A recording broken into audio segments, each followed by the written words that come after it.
Hello, my name is Emma Quagliano, and the research that I will be presenting today deals with how the mitochondria can be broken in response to the mechanical stress induced by growing cells on gramophone records. This research was published in the journal eLife in 2017 by the authors listed on the bottom of the slide, and the journal itself has an impact factor of 8.71. So it wasn't until my molecular cell biology course in undergrad that I recognized the significance of cell density and how little space there is for molecules and organelles to move within a cell.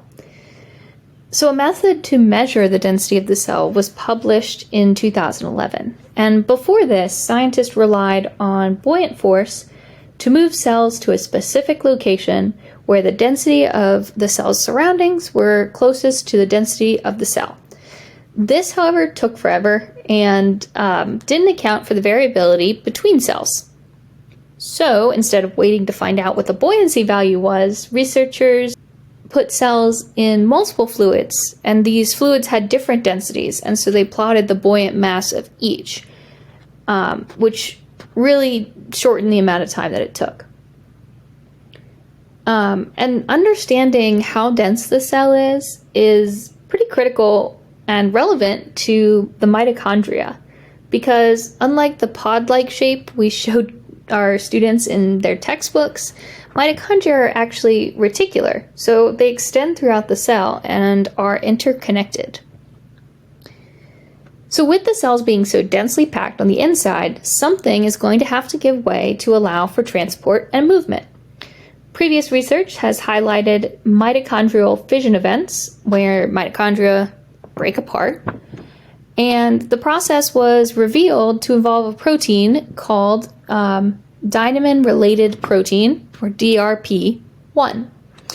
And the protein will form rings around mitochondria, and the GTPase part of the protein, which is highlighted in green in this image below, will catalyze a reaction that will cause this ring to constrict and eventually break the mitochondria.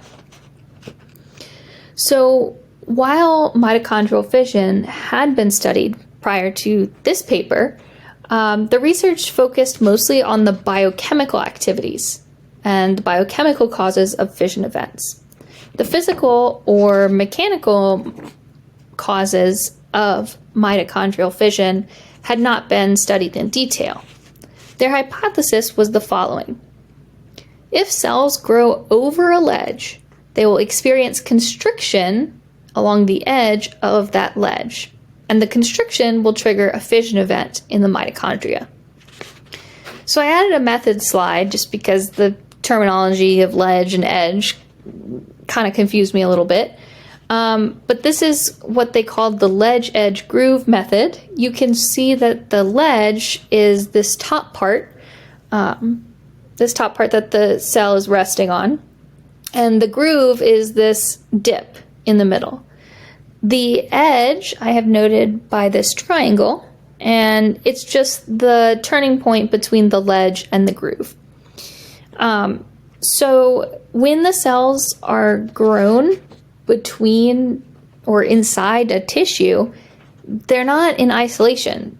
There's inherent mechanical pressure that surrounds them.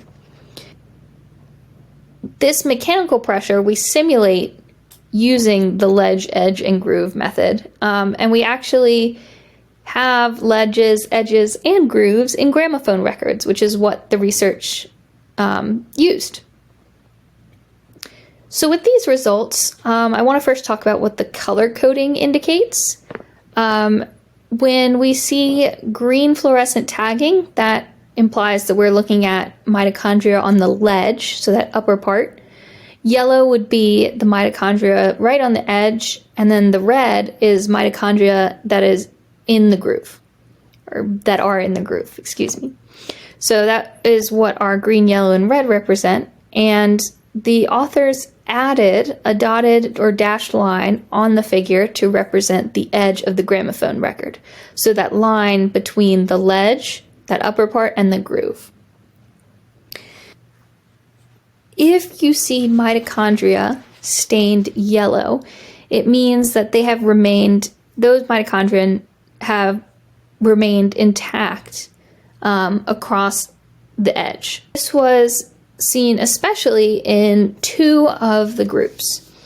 The leftmost one that is boxed, DRP1 siRNA, SI stands for short interfering. So what they did was they had interfering RNA that would cut the mRNA of the DRP1, and therefore DRP1 would not be produced.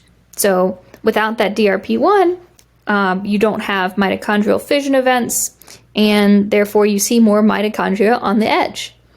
The second method that they used was a CRISPR-Cas9 method, which still did knock down the effect of DRP1, but it was not as effective as the siRNA. And we know that because there's a lot more yellow in the image with the siRNA.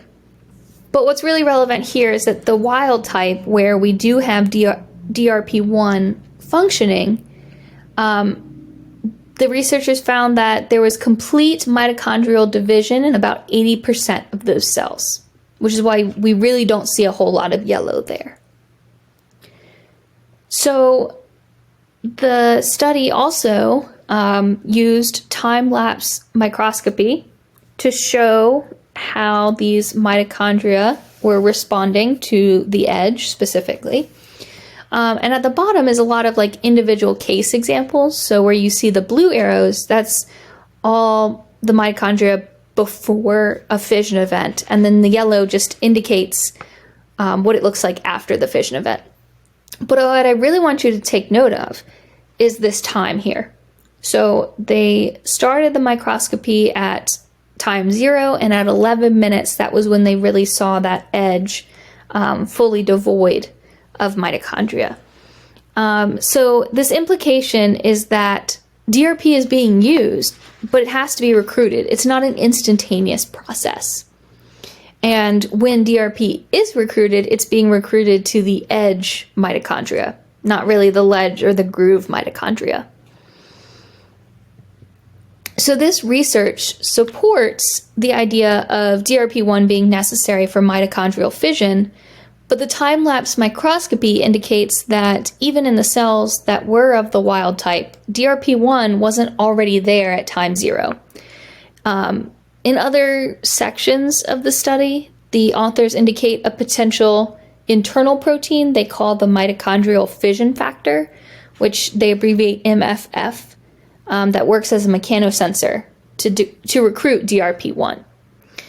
But what's important here is that mechanical triggers are paired with the biochemical signals in the membrane system to effectively change the conformations of the mitochondria. And so the significance behind this is it explains how organelles orderly inhabit the crowded or limited space of the cytoplasm. And so we tell our students all the time that the cell is the building block of life. But in this case, the cell is also the building block of complexity. And this complexity could be in terms of morphological innovation or the ways that components of physiological systems interact with one another. So mitochondrial fission failure has been implicated in cardiovascular health issues. So if we know more about the mechanism that triggers the event, that could highlight potential challenges in the cells of patients that are experiencing these cardiovascular health issues. So here are the sources, and thank you so much for watching.